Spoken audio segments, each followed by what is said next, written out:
With Billions coming to an end, this penultimate episode had to be noteworthy, if only to highlight how much of a pain Axelrod turns out to be for Prince. As hinted at in the previous week's episode, Prince is expected to face significant obstacles from Axelrod, which will compel him to sell his assets for cash. However, this episode also had to keep up the tension and Prince's dominance so that, ideally, the last episode would depict him losing. Once more, I say optimistically, since the way the episode finishes now makes the finale's fate feel very uncertain. Because one thing we can always expect from Billions is that, by the conclusion of each penultimate episode, we still don't know exactly how things will work out. As we prepare for the series finale next week, that is precisely where we are. When it comes to this episode, the opening sequence itself should raise some red flags because it shows Axe driving a Bentley through the streets of New York before arriving at Axe Global's new offices in New York, which are still sufficiently deserted. But as Axe walks into the building, he finds Mike Prince, an unwelcome guest at his office, ready to entertain with his moves and counter-moves from their tragic encounter at the U2 event.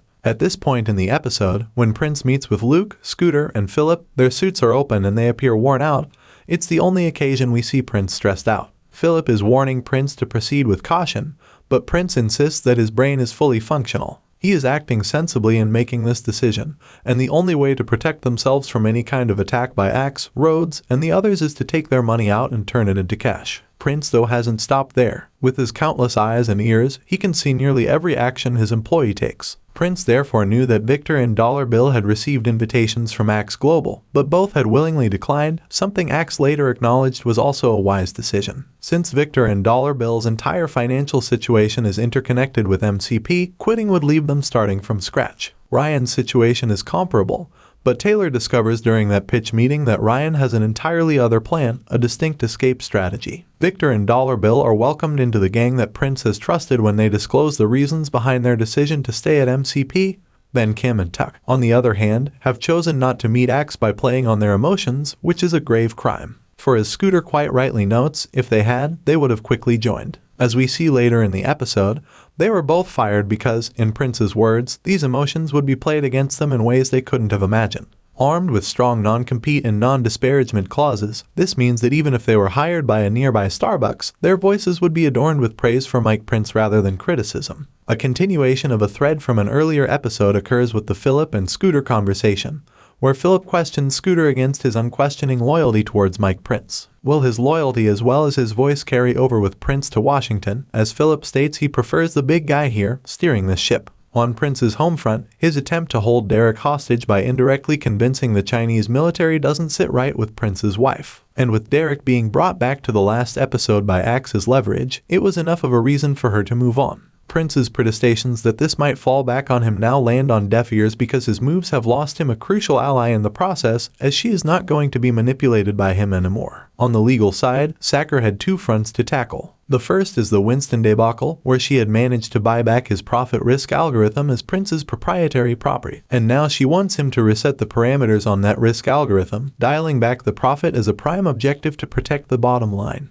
But as a result, she would have to pay him a sum of 7 figures as a way to massage Winston's ego. The second problem stems from the Rhodes camp, which now consists of Oren, Maffey, and Wags, who met with Rhodes and Ira to discuss the best option to attack Prince's private holdings. Maffey points out the vulnerable ones, while Oren and Wags lay out the different options through which these vulnerabilities could be exploited: misinformation, disinformation, the fostering of a toxic work environment by inducing internal conflicts, and even bribery and legal entanglements, which the SDNY office could then investigate. So they do, but they get opposition from Amanda Tora, who refuses to get forward with investigations without having concrete evidence. All of these investigations will drive the Prince's name and stock down, and Tora wants no part of it. Here is where the sudden onset of friendship with Tora and Sacker comes into play, with the two of them meeting at a subway station and Tora handing over the files SDNY has on them. Prince reveals to Sacker that she has been followed, and he knows who her source is. But within all of it, and because Prince is paranoid and imagines himself to be brilliant enough that he can figure out the degrees of idiocy enough and break through the complicated game theory employed by both Rhodes and Axe, Prince realizes that all these attacks are distractions to the real attack being planted.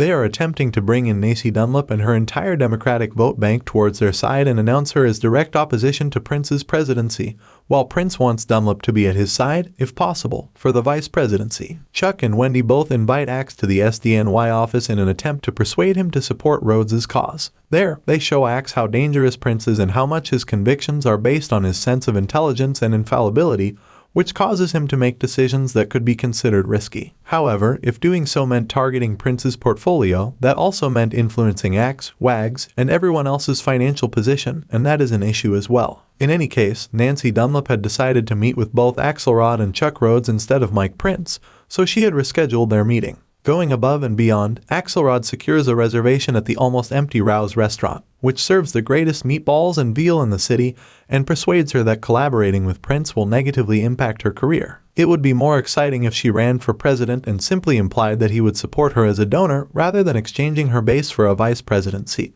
Chuck reminds her at the end of her meeting with Rhodes that Bobby Axelrod is cocky and criminal, but at least he tells the truth about it, whereas Prince seems sincere, but he comes from a field where sincerity is scarce to non-existent, which is politics. But in the end, Prince is able to meet her, and he learns that she is a skilled negotiator. Prince ultimately concludes that in order to put an end to these rival groups, a peace talk needs to be held. The fact that each of these members genuinely believes they are engaged in a major battle is hilarious, but it also highlights the egos and innate self-importance of these people. Prince uses the peace talks to reveal that he was able to get Dunlop to run for president as his vice president without saying how. Double blinds, game theories, and subversions have been used by the billions for so long that, at some point, a simple style of storytelling feels like water in a starving desert. In this instance, Prince's decision to eventually offer a peace conference amounts to them all agreeing to put down their weapons and Prince vowing not to shut them down or bankrupt them if he is elected president.